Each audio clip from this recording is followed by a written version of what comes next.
మహేష్ గారు ఏదో చెప్పబోతున్నారు. మహేష్ గారు చెప్పండి ఏంటి? మేడం, మొదట బిందు గారు చెప్పారు చంద్రబాబు నాయుడుకి అవినీతి మరక లేదు అని.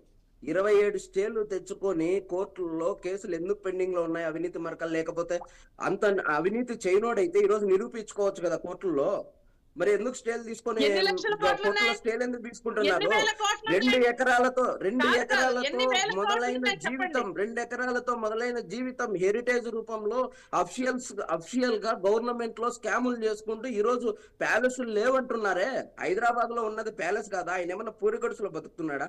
లేకంటే కరకట్ట దగ్గర ఉన్న లింగంనేని గిఫ్టెడ్ గా తీసుకున్నారు కదా మేడం. అక్కడ కాదా మేడం?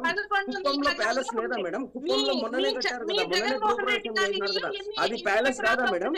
మీకు మీకు మీకు మిగతా వాళ్ళైతే ప్యాలెస్ లాగా కనబడతాయి, మీరు మాత్రం పూరిగొడుసులు లాగా ఉంటాయా? మీ చంద్రబాబు గారు, లోకేష్ గారు వీళ్ళు బతికేటివి. జగన్మోహన్ రెడ్డి గారు మహేష్ గారు అవును మేడం, జగన్మోహన్ రెడ్డి గారికి లోటస్ పాండ్ లో ఉంటుంది. హైదరాబాద్ జూబ్లీహిల్స్ లో రోడ్ నెంబర్ 12 ఒకసారి వెళ్ళి చూడండి.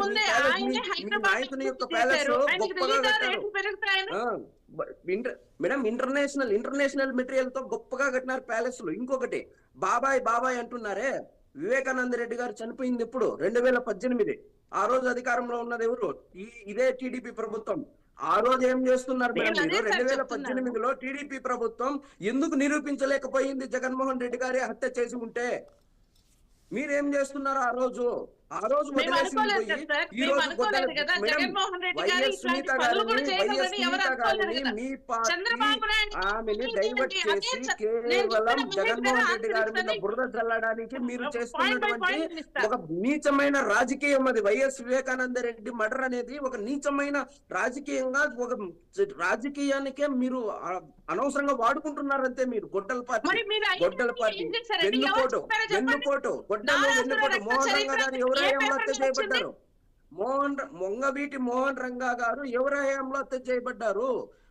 పేద ప్రజల ఇళ్ల పట్టాల కోసము ఆ రోజు విజయవాడ నడుగుట్టున కూర్చొని నిరాహార దీక్ష చేస్తుంటే కాపు బిడ్డ మీరు చంపించలేదా? చంద్రబాబు నాయుడు గారు చంపించినారని హరిరామయ్య జోగయ్య శాస్త్రి గారే బుక్ రాసినారే.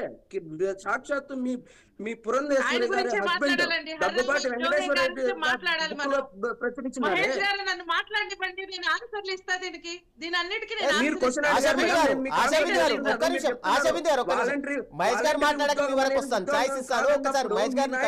చెప్పాడు? మీ నాయకుడు నోటి నుంచి 10,000 ఇస్తాం, నెలకు 10,000 ఇస్తాం, 5,000 కాదు అని ఎలా చెప్పారు? ఆ రోజు తెలీదా మీకు వాలంటరీ ఉద్యోగం కాదు అనేది? ఎలా మాట్లాడతారు మేడం మీరు? మీ నాయకుడు ఒక మాట, మీ ప్రతినిధులు ఒక మాట. ఆ రోజు మీ నాయకుడు చెప్పేటప్పుడు ఆలోచించుకోవాలి. మీ నాయకుడు 40 సంవత్సరాల ఇండస్ట్రీ, మీ నాయకుడు ఆ రోజు ఆలోచించుకోకుండా ఈ రోజు మీరు ఎలా మాట్లాడతారు? మీరు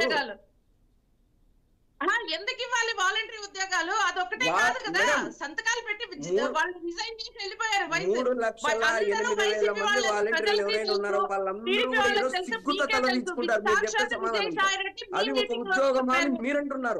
కనీసం ఈ రోజు నిరుద్యోగ కోసం దాదాపు ఎవరు చెప్పింది? ఇలా మేము ఆన్సర్ ఇచ్చేటప్పుడు మీరు తప్పించుకోవడానికి మధ్యలో దూరి ఏదో ఒకటి మాట్లాడుతుంటారు. వినడానికి ఓపిక ఉంటే వినండి, ఏదో క్వశ్చన్ చేయడం కాదు, దానికి ఆన్సర్ కూడా వినడానికి రెడీగా ఉండాలి మీరు.